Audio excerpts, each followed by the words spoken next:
Assalamualaikum warahmatullahi wabarakatuh. Perkenalkan, nama saya Faradu Setiarini. Saya dari kelas 646C01. NIM saya 6419057. Di sini saya ingin menjelaskan tentang laporan neraca, pengertian, komponen, dan cara menghitungnya. Oke, nah saya jelaskan ya. Setiap perusahaan memiliki siklus akuntansi. Oleh karena itu, secara sistematis, laporan neraca keuangan memiliki peran yang sangat penting dalam perjalanan sesuatu perusahaan. Dalam laporan neraca, kau bisa mengetahui berbagai data penting dari perusahaan. Kamu bisa mengetahui dari laporan neraca apakah perusahaan tersebut mengalami kerugian atau sebaliknya. Laporan neraca perusahaan atau balance sheet adalah laporan berbentuk sistematis yang berisi tentang aktiva, utang, dan modal dari suatu perusahaan dalam suatu periode. Selain mengisi dengan data dan angka yang ada pada perusahaanmu, ada beberapa komponen yang ada di laporan neraca.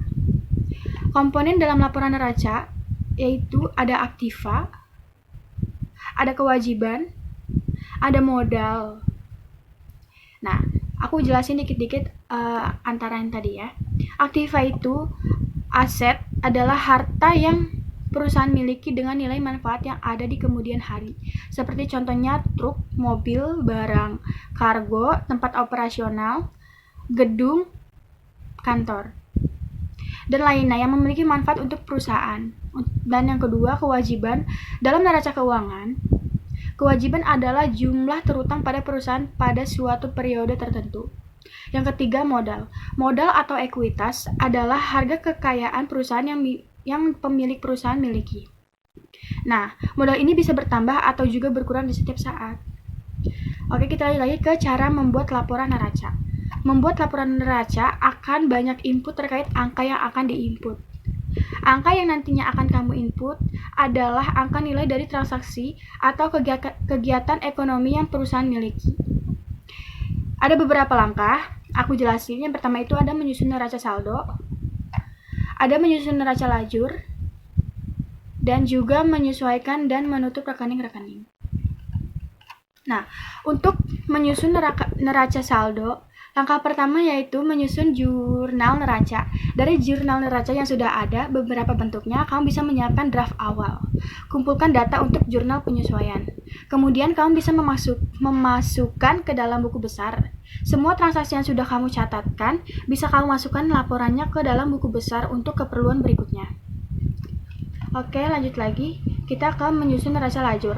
Nah, berikutnya ini adalah membuat laporan dari laba atau rugi dari sebuah catatan transaksi sebuah perusahaan gitu. Lanjut lagi, kita akan menyusun laporan keuangan. Setelah melakukan evaluasi akan laporan neraca yang kamu buat, kamu bisa melakukan perubahan modal dari laporan neraca yang ada. Lanjut lagi, kita menyesuaikan dan menutup rekening-rekening. Ketika rekening di dalam buku besar sudah sesuai, maka kemudian bisa membuat jurnal penutup untuk menutup rekening-rekening nominal ke rekening rugi dan laba. Kemudian kamu bisa memindahkan saldo rugi laba ke rekening laba tidak rugi. Sekian penjelasan saya. Mohon maaf apabila ada kurangnya. Terima kasih.